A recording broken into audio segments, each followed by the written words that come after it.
Deep in the heart of the Silverwood Forest lived a wolf named Rumble. He was big, with shaggy gray fur and sharp yellow eyes that gleamed with mischief. Unlike the other wolves in his pack, Rumble was known far and wide as the troublemaker of the forest. He stole food from the squirrels, scared the deer for fun, and even knocked over the badger's carefully built dens. The animals feared him, and Rumble relished it. One chilly autumn morning, Rumble was prowling near the edge of the forest when he spotted a small white rabbit hopping through the grass. Her fur was so bright it almost sparkled in the sunlight. She was nibbling on a patch of clover, completely unaware of Rumble sneaking up behind her. With a low growl, "Boo!" he barked, expecting the rabbit to squeal and dash away in terror. Instead, the rabbit calmly turned her head and looked up at him. "Oh, hello," she said, her voice cheerful and steady. Rumble blinked in surprise. "Aren't you scared of me?" he demanded. "Why would I be scared?" the rabbit asked. "You don't look so bad, just a bit grumpy." Grumpy? Rumble had never been called grumpy before.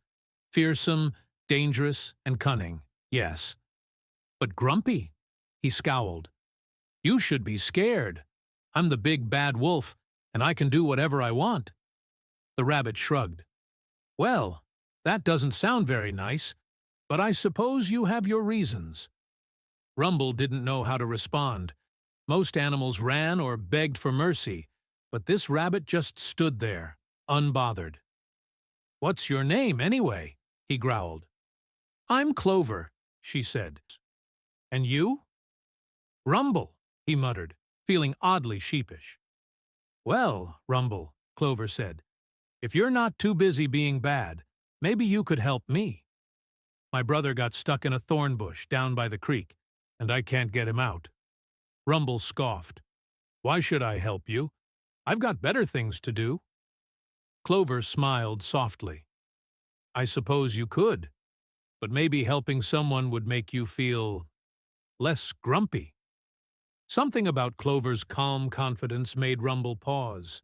It wasn't like he had any real plans, and the idea of a thorn bush sounded less boring than wandering aimlessly. Clover led Rumble to the creek, where a young rabbit was indeed stuck in a tangle of thorns. His fur was matted, and he looked miserable. "Don't worry, Birch," Clover said. "This is Rumble. He's going to help." Rumble sighed and stepped forward. Using his sharp teeth and strong claws, he carefully tore away the thorny vines. It wasn't easy, but eventually Birch was free.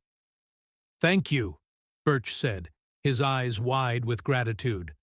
"You're really strong." Rumble felt a strange warmth in his chest.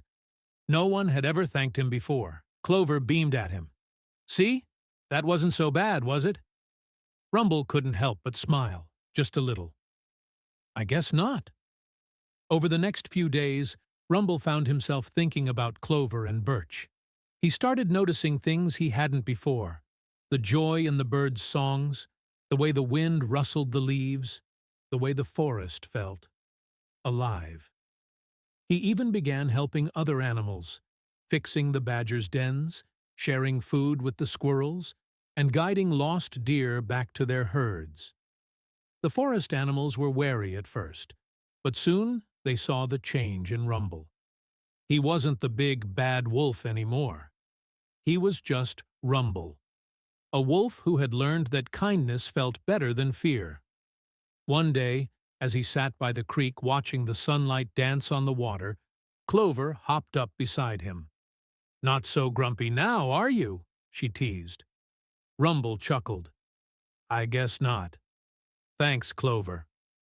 And from that day on, Rumble was no longer the villain of the Silverwood Forest. He had learned that being feared might feel powerful, but being kind made him truly happy.